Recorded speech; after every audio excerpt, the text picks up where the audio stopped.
Maple Batalia was born on March 4, 1992, in New Delhi, India. After moving to Canada with her family, she spent most of her childhood in Surrey, British Columbia. Known as a beloved, intelligent, and hardworking young woman, Maple dreamed of becoming a doctor. She was also creatively inclined, venturing into the entertainment industry through modeling and acting. Getting into university was a breeze for her, and she commuted from home.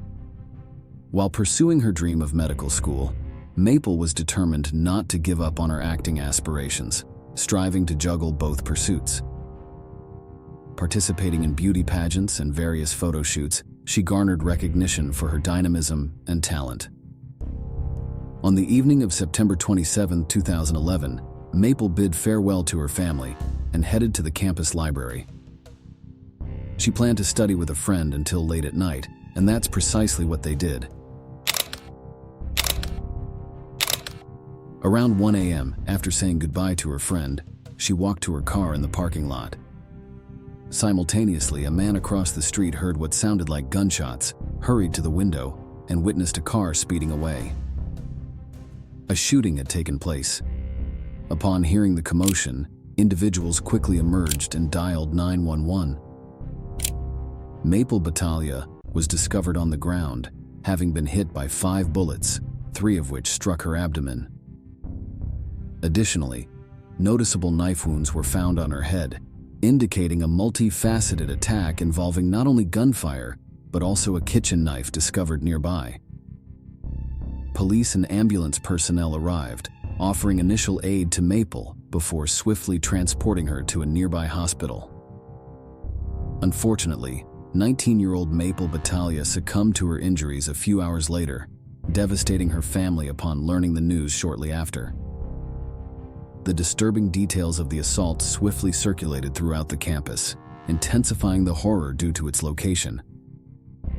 Despite the bustling environment, no witnesses were present on the 3rd floor of the parking lot, instilling fear among all students as they realized the assailant could be among them. Detectives launched the investigation, suspecting the attack as premeditated since Maple's wallet and belongings remained untouched, ruling out robbery. Following the murder, students on campus started to band together. The university administration also got involved, offering counseling to anyone in need. The police questioned Maple's family, searching for potential enemies. The family mentioned that while Maple had no known adversaries, they had concerns about Maple's ex-boyfriend. Maple had a tumultuous 4-year relationship with 20-year-old Gurjinder Dhaliwal, also known as Gary. Their relationship ended bitterly in early 2011 due to Gary's infidelity, causing Maple significant distress, leading to their breakup. It was confirmed that their relationship had deteriorated over time, marked by frequent arguments. After the split, Gary started stalking Maple, bombarding her with over 300 harassing text messages on one occasion. He even resorted to physical violence, spitting on one of Maple's friends outside a club and assaulting another when Maple intervened. Gary's aggressive actions led to his arrest for assault, resulting in a court order to stay away from Maple. A friend of Maple, previously assaulted by Gary, was reportedly at the library on the night of the incident, but did not witness the attack. The police had limited information about the events of that night until a crucial lead emerged from another witness who provided a detailed description of the attacker's car and its route. Although the license plate was obscured, the university's network of over 100 high-quality security cameras proved pivotal. Detectives released segments of the footage, seeking the public's help, and reached out to Maple's friends for more information. Individuals present with Maple that night came forward and provided voluntary statements. Surveillance footage captured a white vehicle entering the parking lot after 8 p.m., waiting until Maple and her friend arrived, indicating a carefully planned execution of the crime. Days turned into weeks, weeks turned into months, and over a year had passed since Maple's murder, yet her killer remained at large. During this time, as more information may have surfaced, detectives reached out to the public once again, urging anyone with even the slightest knowledge of the murder to come forward, breathing new life into the investigation. After months of diligent research, detectives interviewed everyone in the area with the same make and model of the car seen near the crime scene. Slowly, they started piecing things together. By late 2012, they made a significant breakthrough. A student named Gursamar Betty, a close friend of Gary, had rented a Dodge car shortly before the murder. He rented the vehicle on September 25, 2011 and returned it on September 28. Gary had been with him when he picked it up. Gursamar, then 21, took the car to a car wash just hours after the attack. Following this suspicious behavior, the police tracked the vehicle. Despite a year passing and the car being cleaned, they found a shell casing in the hood that matched the bullets from the crime scene. On December 1, 2012, authorities announced the arrest of 2 individuals in connection with Maple Batalia's murder a year earlier. Unsurprisingly, the suspects were Maple's ex-boyfriend, Gary Dalawal, and his best friend Gursamar Betty. Gary was charged with first-degree murder, while Gursamar faced second-degree murder charges for aiding Gary's escape. Maple's continued social success and achievements had infuriated Gary, who was jealous and possessive. Both Gary and Gursamar were brought to trial, but they pleaded not guilty. Due to numerous delays, the trial process dragged on for over 4 years. In 2016, 26-year-old Gary pled guilty to second-degree murder and was sentenced to life in prison with the possibility of parole. Maple's family, finding some peace in the justice served, thanked the authorities, Maple's friends, and the campus students who supported them throughout this ordeal. However, their gratitude soon turned to frustration. In a shocking decision in 2019, Gary was granted escorted temporary absences from prison. Gursamar Betty, then 27, was found not guilty of second-degree murder, but was sentenced to 22 months for being an accessory and is now free. In 2017, a documentary chronicling this tragedy was released, earning several awards. Since 2019, the Maple Batalia Art Scholarship has been awarded annually, supporting a female student in her artistic endeavors. Before we dive into our next story, if you could take a moment to hit that like button, it would mean the world to us.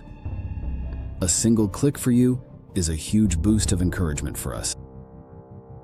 Adrianne Shelly was born on June 24, 1966, in Queens, New York. She grew up with 2 brothers, had a happy childhood, and developed an early interest in the performing arts. Recognizing her passion, her supportive family enrolled her in the Center for Performing Arts training when she was just 10 years old. She continued her education at Boston University, specializing in film production. However, in her junior year, she decided to drop out and return to her roots in New York City to focus on her acting career. Adrianne starred in more than 20 plays, films, and television programs, and those around her eagerly awaited her big break. It wasn't long before those expectations were met. In the early 90s, Adrianne began landing leading roles in popular films. She became known for portraying dark characters, but in real life, she was always playful, bringing joy to those around her with a constant smile on her face. In 1996, Adrianne took her acting to the next level by founding her own theater company. She wrote several plays and directed her first film. By 2001, Adrianne met Andy Ostroy, a businessman and her future husband, through a mutual friend. After 2 years of dating, they decided to get married, and that same year they welcomed their daughter Sophie.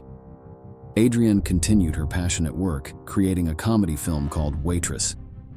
She wrote, directed, and starred in the film, which garnered significant attention at various film festivals, despite her previous 2 films receiving little notice. Waitress was acquired by a film company and would go on to make $19 million at the box office. However, tragically, Adrianne wouldn't live to see its success.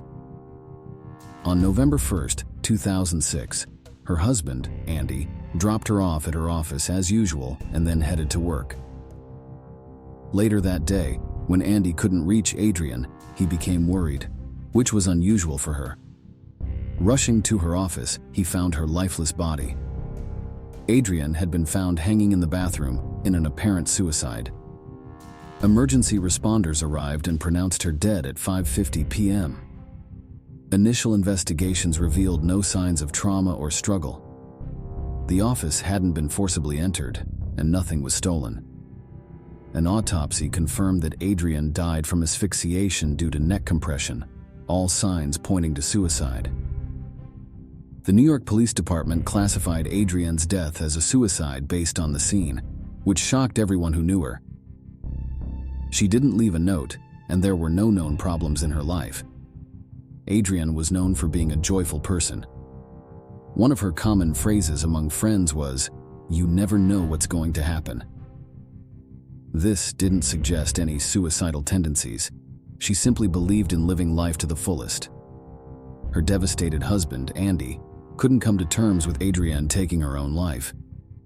He firmly believed she wouldn't willingly leave their daughter behind. Early in the investigation, Andy pressured the police, asserting that his wife would never commit suicide. He even arranged for a second autopsy, which confirmed the initial discovery. Adrienne died from neck compression. Andy's relentless efforts sparked a renewed investigation, starting with revisiting the apartment, potentially a crime scene if Andy's suspicions were valid. Since discovering the body, Andy refrained from entering the apartment, fearing he might disturb the scene and compromise any potential evidence. Upon entering the apartment, the police scanned the area and found something peculiar in the bathroom. Near her lifeless body, they found a dusty shoe print. This print didn't correspond to Adrienne or Andy's shoes. The police speculated it belonged to the person who had positioned Adrienne where she was found. The only lead they had was this footprint, which was forensically analyzed, revealing traces of plaster dust. This discovery piqued the police's interest, leading to reconsidering foul play. They revisited everyone who had been in the apartment that day. The footwear of emergency responders, police officers, and others present was examined, but no matches were found. The investigation expanded to the building's vicinity, where ongoing construction was taking place just below Adrienne's apartment.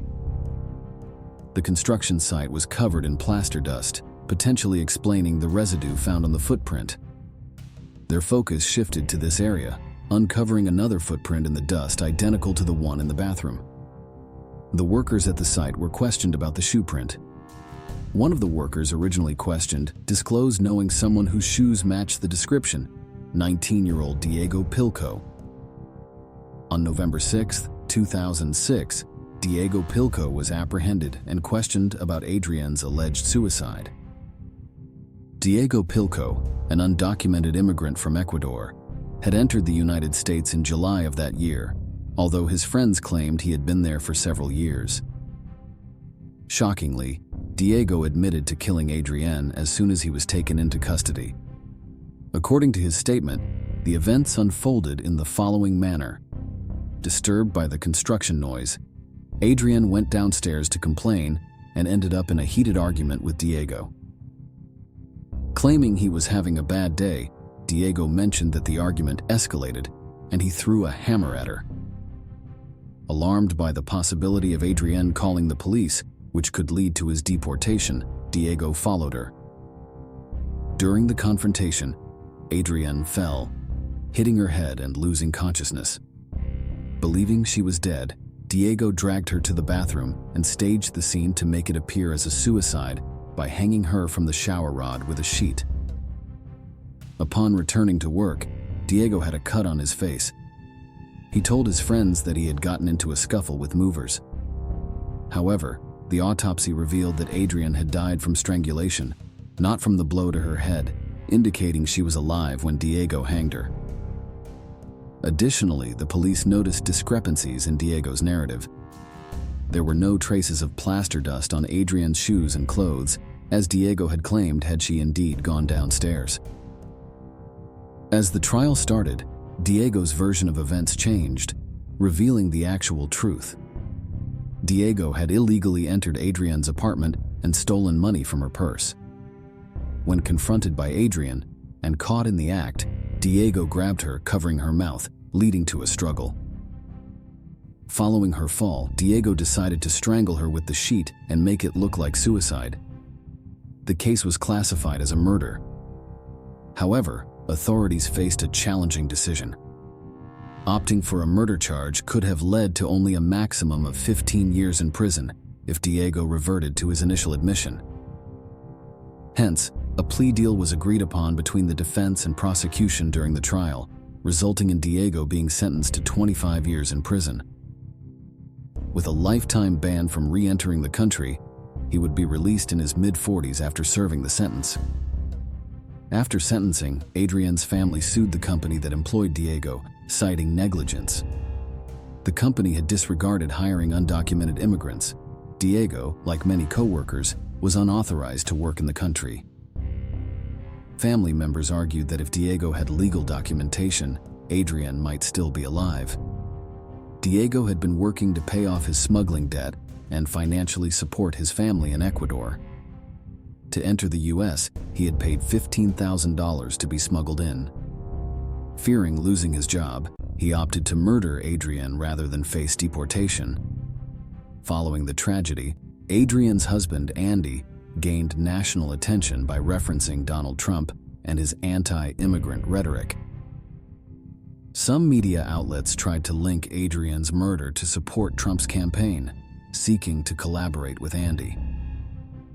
Rejecting the politicization of his wife's death, Andy stated it was unfair to attribute Diego's immigration status to the atrocious act, emphasizing the importance of sticking to the facts. The lawsuit against the company did not end favorably for Andy. The court ruled that the company held no responsibility in the murder. It marked a bitter and disheartening conclusion to the legal battle for Andy. Before we conclude this video, please be aware that the video on the left may be disturbing. It is recommended for adult viewing only. On the right, you'll find a playlist of videos that have been highly appreciated by our viewers.